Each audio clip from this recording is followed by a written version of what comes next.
We show you registered as Chad Green on behalf of yourself. You're a McKinney ISD trustee, and you'll be testifying for the bill. Is that correct? Yes, sir. All right. Well, thank you all for your time, and I have to compliment you. You guys put in some really long days. So I'm speaking to you from my experience as a trustee, and I'm relating to you what my parents have gone through, what many of our kids have gone through in McKinney ISD. To say that the administrators and the librarians don't know about these books is just not so. I have been fought for a year and a half on these issues. I went with a parent to McKinney High School, walked through the door to see if the books were there. Guess what? They were. And from that time on, the district has tried to censure me and ban me from going on any school property. They have gone after the parents. In fact, that parent, they told the IRS that she wasn't actually an American citizen. And so she spent, I think it was 3 weeks, arguing with the IRS. She was adopted in South Korea by a colonel in our Army, and had been, I think when she was 6 years old. So they sicked the IRS on her. My family has been doxxed. My wife and my daughter have been doxxed by members of the McKinney library, a librarian actually in McKinney, and also the president of the school board. So they know what they're doing. We presented all 282 books right in the beginning.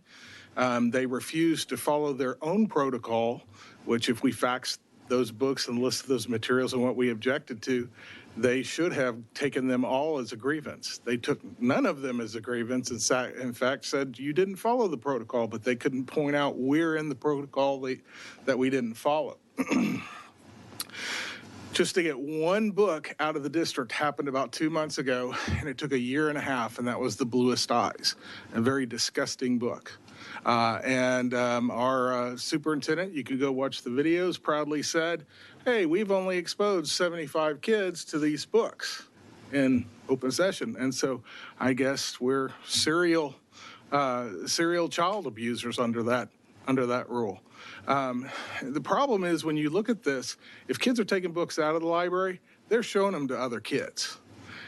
These books are incredibly graphic. Everybody read The Diary of Anne Frank probably in high school. Great book, right? You know that there's a graphic novel version that has a very explicit scene in one of the chapters. So this stuff that's going from the publishers and the administrators, it's here by intention. It's not here by accident at all. And I have to say there's a couple of librarians that have helped us call out these books, and they've done it very, very quietly, but we really appreciate them. And it has caused the rest of our parents in our school district to really not want to come forward. I've got a parent right now that would love to talk about the drag queen reading hour that happened in 2 of our elementary schools, but she's not willing to subject herself to what's happened in our district. All right. Wrap up. Anything else? That's it, sir. Thank you. All right. Thank you very much. Representative Schaefer, he has a question for you. Just a quick question. So you're currently a sitting Board of Trustees member at McKinney ISD. I am, yes, sir. And are there still sexually explicit books in your school library? Oh, yes, sir. Yes, sir. In fact, one of those that you held up, Perks of a. Brooks. Yes, Brooks of being a wall. That was approved. That was approved by all of our committees. And then you got the problem of trying to find out who's on those committees, and they won't give that information. They'll even stonewall the AG's office on that. So this stuff, it's not a close call. This is not something where we'd read this out loud and say, well, it's got some literary, artistic value. We would all go, good grief, you don't want 13-year-olds reading that. Well, and you're even promoting that type of lifestyle of raping a young woman in that book. You're promoting that to the men or the young men in your school district. Well, not to mention a young girl or young boy even that had experienced some kind of sexual assault or trauma. And you're re-traumatizing. Or had a family member do that. And So, as you understand it, unless the legislature passes this bill, these books will stay on the shelves in McKinney. Yeah, I'm fighting a multi-pronged war here. TASB's coming at us from one angle because they're making a bunch of these policies. And then we've got the administrators. They're very, at first I thought, well, maybe they don't know. They know. I've seen enough and heard enough that they know. Well, maybe the teachers don't know. It's not all of the teachers. It's a very small percentage. It's less than 5% of the teachers. We've got teachers with these books in their personal library in their classroom. Okay? So there's, and even I've heard administrators, some of the administrators that are friends have said they're trying to transfer the books in the library to the personal libraries of the teachers inside the classrooms. So it's... And you're not even saying that McKinney has like a parental consent or age restriction on these? No, the parents can opt out, but they have to know what they're opting out of. They should be that if you want your kids to have access to the book, you need to know what the book is and you need to opt in. So it should be a different policy. So right now, all children have access unless the parent affirmatively opts out. Correct. Okay, thank you for testimony. Thank you. Representative King, then we'll go to you, Representative Harrison. Okay. Yes, sir. And so you're a current trustee? Yes, sir. Okay, I'm a former trustee, school board president, and grew up, different town, fair enough, but you're saying that there's committees within your library and they won't tell you who's on them? Oh, yes, sir. Now, They told how does that the work? AGs. Because when I was a trustee, I never had that problem. If I wanted to know something, I walked in and asked, and how do they prohibit you from knowing? Well, so when I ask, I get no reply, being a trustee. When the AG's office is asked, the AG's office is told, oh, we simply don't have those records. Now, I heard a discussion between our superintendent and the president of the board where the superintendent is, I'm not giving lists of our teachers that are on these committees and the way they vote to anyone because I'm afraid how parents would treat them. I'm going to tell you, there is no accountability going on in this district at any place. And how long have you been a trustee? A year and a half. A year and a half. And from day one, nobody responded. Your superintendent, when you ask your superintendent, you get no response? Correct. In fact, the superintendent has lied to the district or lied to the public in board meetings saying we don't have these books. When we have these books, we even have the barcodes that are on them. And they look in their computer and make it look nice. So, oh, this book is not here. It is there.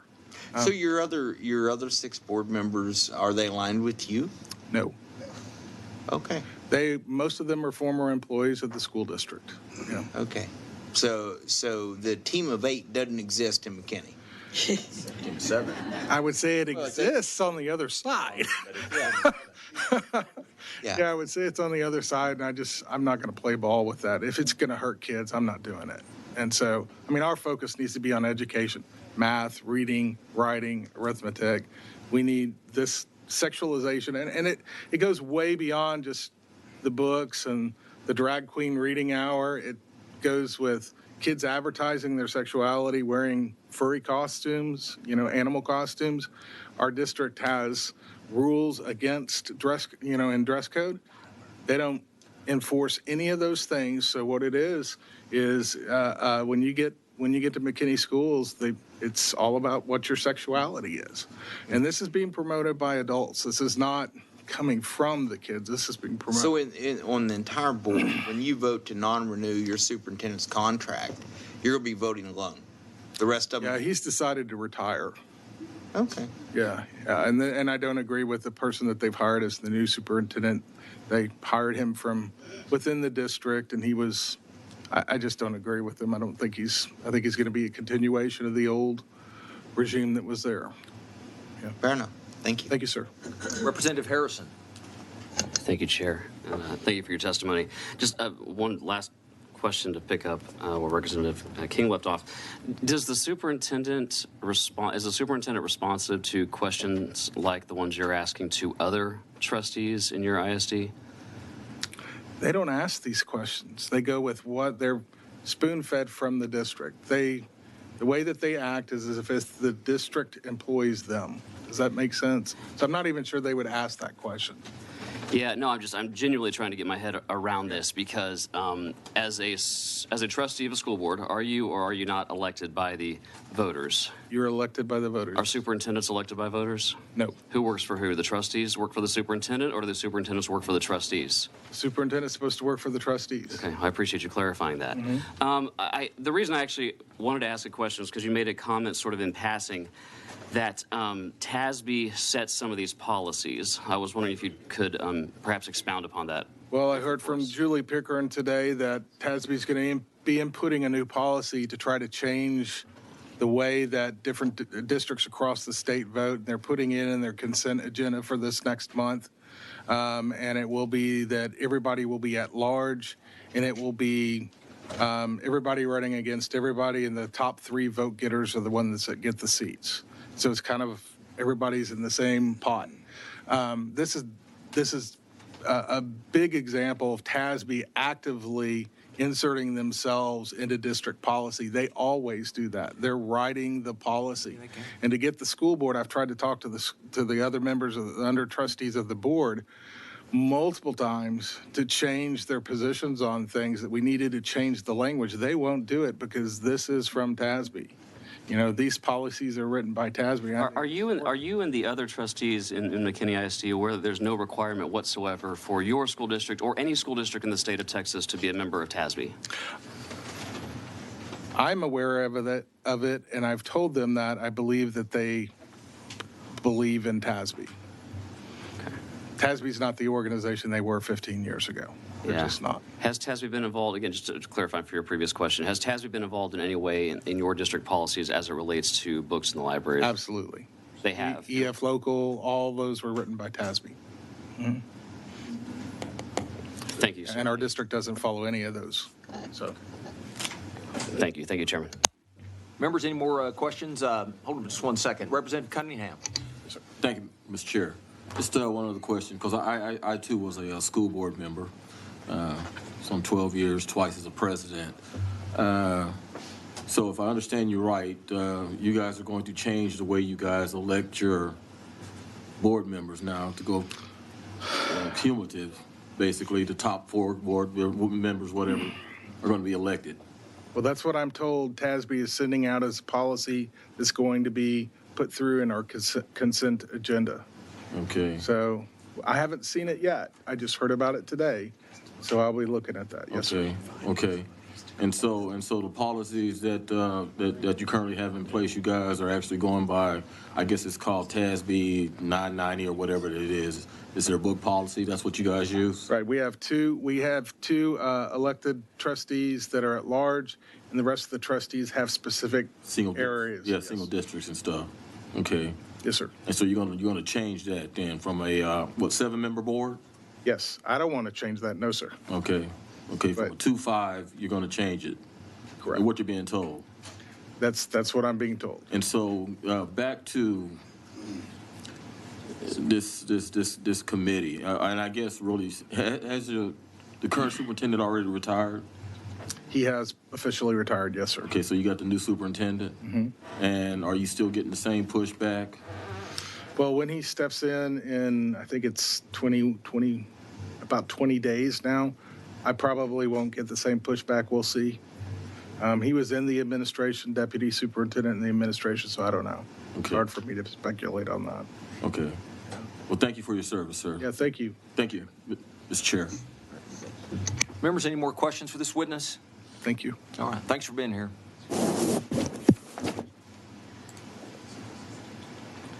Chair calls Jaime Puente.